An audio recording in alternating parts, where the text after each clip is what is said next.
Assalamualaikum warahmatullahi wabarakatuh. Semangat pagi, barokah untuk semuanya. Baiklah, pada kesempatan kali ini kita lanjutkan pembahasan materi statistika kita terkait dengan ukuran pemusatan data. Pada kesempatan kali ini kita lanjutkan, yaitu menentukan modus atau data yang paling sering muncul, modus atau data yang paling sering muncul untuk data berkelompok atau data dalam bentuk interval. Untuk menentukan modus data dalam bentuk interval, konsepnya yaitu modus sama dengan L ditambah P dikali dengan D1 per D1 plus D2. Kita ulang, modus sama dengan L ditambah P dikali D1 per D1 ditambah D2. Penjelasannya, L adalah tepi bawah kelas modus, tepi bawah kelas interval, di mana modus terjadi. Modus terjadi pada interval yang mempunyai frekuensi tertinggi. Modus terjadi pada interval yang mempunyai frekuensi tertinggi. Tepi bawah adalah batas bawah dikurangi 0,5. P panjang kelas interval atau panjang interval. D1 adalah selisih antara frekuensi kelas modus dan frekuensi tepat satu kelas sebelumnya. D1 selisih antara frekuensi tempat modus dengan frekuensi sebelumnya. Kemudian untuk D2 adalah selisih antara frekuensi kelas modus dengan frekuensi tepat satu kelas sesudah kelas modus.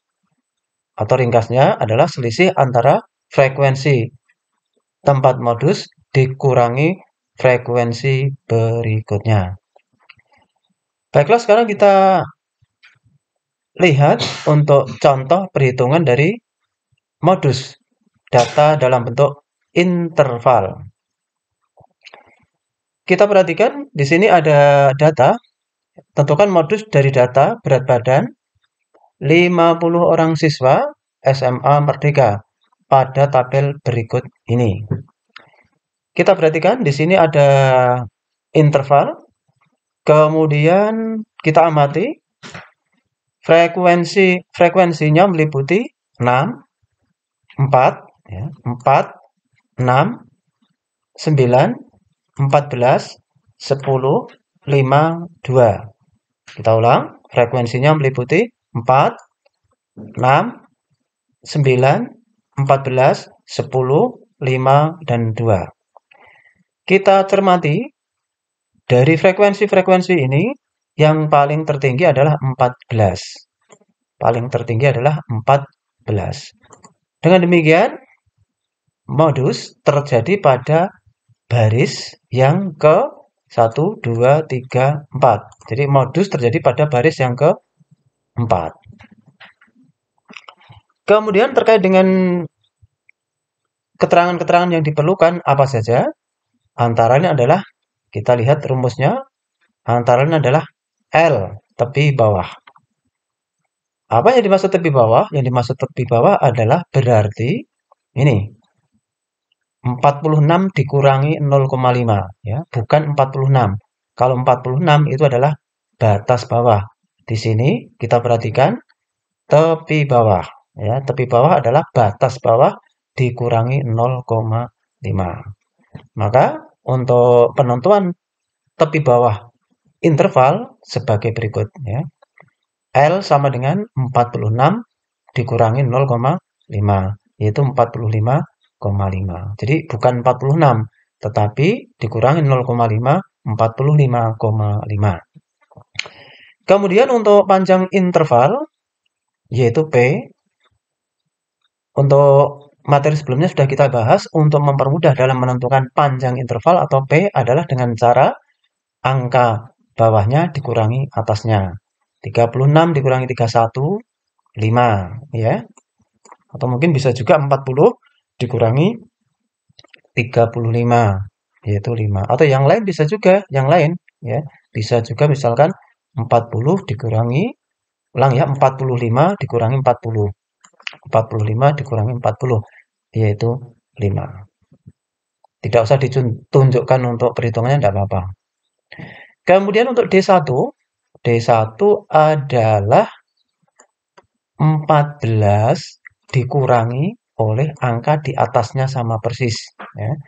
D1 berarti 14 dikurangi 9, yaitu 5. Jadi cara teknis adalah demikian.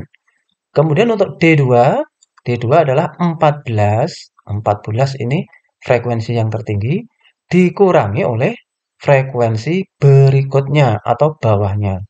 Berarti 14 dikurangi oleh 10, yaitu 4. Jadi D1 adalah frekuensi modus dikurangi frekuensi atasnya. Kalau D2 adalah frekuensi tempat modus dikurangi oleh frekuensi di bawahnya atau berikutnya.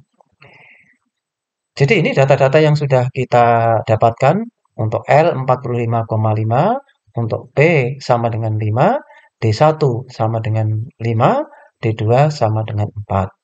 Sehingga untuk penentuan modus data interval pada data ini adalah sebagai berikut. Kita perhatikan ya.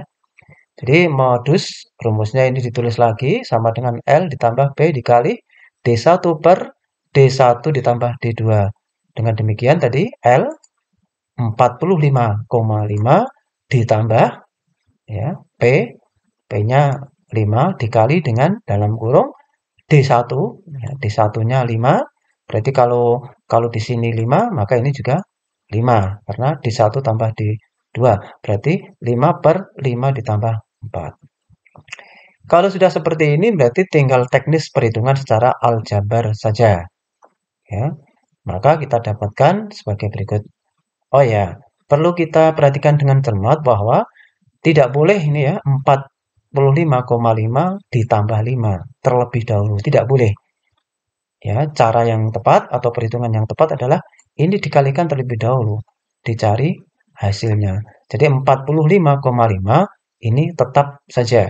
Ya, ini kan sama dengan 45,5 plus, nah ini 5 kali 5, 25 yang ini. Kemudian per 5 tambah 4, 9. Jadi 45,5 ditambah 25 per 9.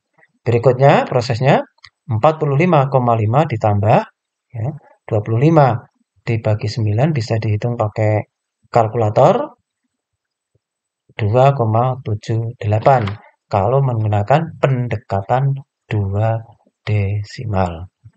Kemudian hasil akhirnya modus untuk data di atas ya, ini adalah 48,28. 48,28. Ya, angka yang kita peroleh di sini memang harus nyambung dengan letaknya tadi ya. Ini kan 46 sampai 50. Jadi sudah benar ya, sudah logis apabila hitungannya adalah 48,28. Jadi misalkan intervalnya 46 sampai 50, hitungannya hasil akhir misalkan 80, berarti jelas salah. Ada perhitungan yang mungkin tidak tepat pada bagian-bagian tertentu, ya salah mengalihkan atau mungkin salah menjumlahkan dan lain-lain. Jadi inilah terkait dengan menentukan modus untuk data dalam bentuk interval atau data bergolong. Apabila masih dirasa kurang jelas, untuk video ini bisa diulang.